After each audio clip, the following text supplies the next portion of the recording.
Hello friends, welcome to ரின் சமையல். இன்றைக்கி நம்ம ரின் சமையல் சேனலில் குண்டு குண்டாக பஞ்சு போல் பால் பன் செய்யலாம். ஒரு கப் அளவு மைதா மாவு இருந்தால் போதுங்க. சட்டுன்னு இந்த தீபாவளி ஸ்வீட் ஸ்நாக் ரெசிபியான பால் பண்ணை நம்ம வீட்லேயும் பேக்கரி சுவையில் அதே டேஸ்ட்டில் வீட்டில் செய்யலாம். ரொம்பவே ஈஸியான மில்க் பன். ரின் சமையல் சேனலை சப்ஸ்கிரைப் பண்ணிக்கோங்க. பக்கத்தில் இருக்க ஆளுன பெல்லைக்கான கிளிக் பண்ணி வச்சுக்கிட்டிங்கன்னா நான் போடுற வீடியோ உடனே உங்களுக்கு நோட்டிஃபிகேஷனில் வந்துடும். 1/4 கப் அளவு தயிர் சேர்த்துக்கங்க. 2 ஸ்பூன் அளவு நைஸாக அரைச்ச சர்க்கரை சேர்த்துக்கலாம். ஆப்ப சோடா கொஞ்சமாக சேர்த்துக்கங்க. தேவையான அளவு உப்பு. நம்ம சேர்த்துருக்க எல்லா பொருட்களையும் நல்லா மிக்ஸ் பண்ணிக்கணும். தயிர் சர்க்கரை நல்லா மிக்ஸ் பண்ணதுக்கு அப்புறமா நான் 1 கப் அளவு மைதா மாவு எடுத்திருக்கேன். அதையும் சேர்த்துட்டு இது கூட கொஞ்சமாக நெய் சேர்த்துக்கங்க. நாம் சேர்த்துருக்க எல்லா பொருட்களையும் தண்ணி சேர்க்கறதுக்கு முன்னாடியே நல்லா பிசைஞ்சுக்கணும். கோதுமை மாவில் செய்கிறத காட்டிலும் மைதா மாவில் செய்கிற பால் பண்ணு தான் கடைகளில் வாங்கி சாப்பிட்றது போல் அதே டேஸ்ட்டில் இருக்கும். தண்ணி சேர்க்காமல் நல்லா பிசைஞ்சுக்கணும். கொஞ்சமாக தண்ணி சேர்த்து மாவை கொழப்பாக பிசைஞ்சுக்கோங்க. இந்த மாவு பிசைகிறதுக்கு தண்ணி அதிகம் தேவைப்படாது. தயிர் சேர்த்துருக்கனால தண்ணி கொஞ்சமாக தான் தேவைப்படும். இந்தளவுக்கு கொழப்பாக இருக்கணும். இதுக்கு மேலே நம்ம தண்ணி சேர்க்க வேணாம். மாவு பிசைகிறதுக்கு 1/4 கப்புக்கும் கம்மியாக தான் தண்ணி தேவைப்பட்டுச்சு. மூடி போட்டு 1 மணி நேரத்துக்கு அப்படியே வச்சிடணும். 1 மணி நேரம் ஆயிடுச்சு.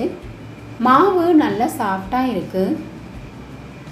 கையில் கொஞ்சமாக தண்ணி தொட்டுட்டு பவுலில் ஒரு ஓரத்தில் இருந்து மாவை உருண்டையாக ஒட்டி எடுத்துக்கோங்க. இப்போ நமக்கு ஒட்டாமல் வரும். தண்ணியை அதிகம் தொட்டுட்டு மாவை எடுக்காமல் கொஞ்சமாக தொட்டுட்டு எடுத்தோம்னா எண்ணெயில் போட்டு பொரிக்கும் போது தெறிக்காமல் இருக்கும். ஒரு கடாயில் பண்ணை பொரிக்கிறதுக்கு தேவையான அளவு எண்ணெய் சேர்த்துக்கோங்க. எண்ணெய் சூடானதுக்கு அப்புறமா எந்தளவு உங்களுக்கு பால் பன் பெருசாக அல்லது சின்னதாக வேணுமோ அதுக்கு தகுந்த மாதிரி உருண்டையாக உருட்டி எண்ணெயில் போட்டுடணும். அடுப்பை மீடியம் ஃப்ளேம்லேயே வச்சு பொரிச்சுக்கோங்க. அப்பப்போ நல்லா திருப்பி விட்டு வேக வச்சுக்கணும்.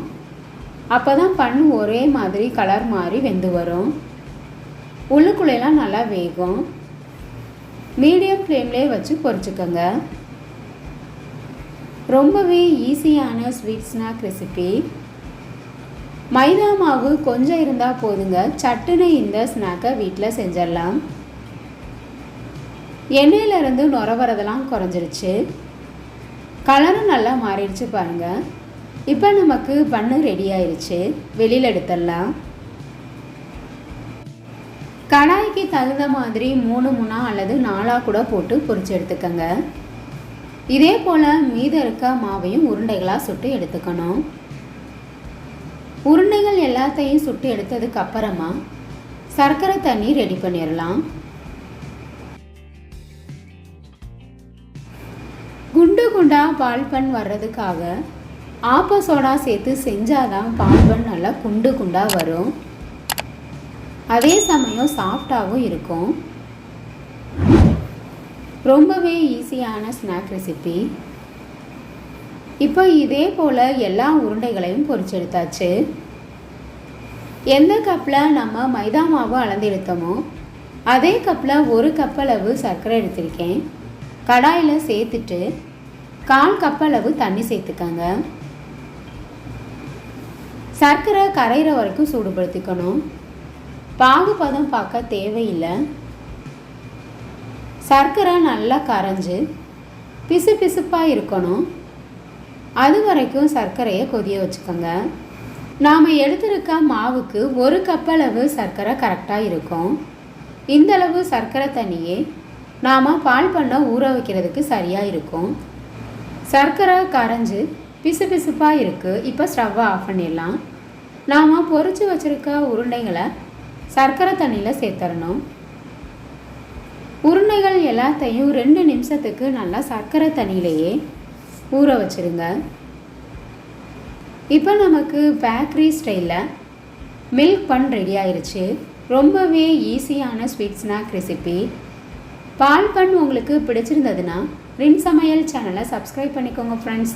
ஸ்நாக் ரெசிபி உங்களுக்கு பிடிச்சிருந்ததுன்னா மறக்காமல் ஒரு லைக் பண்ணுங்கள் ஃப்ரெண்ட்ஸ். கமெண்ட் பண்ணுங்கள், ஷேர் பண்ணுங்கள். பக்கத்தில் இருக்க ஆளுங்க பெல் ஐக்கானை கிளிக் பண்ணி வச்சுக்கிட்டிங்கன்னா நான் போடுற வீடியோ உடனே உங்களுக்கு நோட்டிஃபிகேஷனில் வந்துடும். Thank you friends.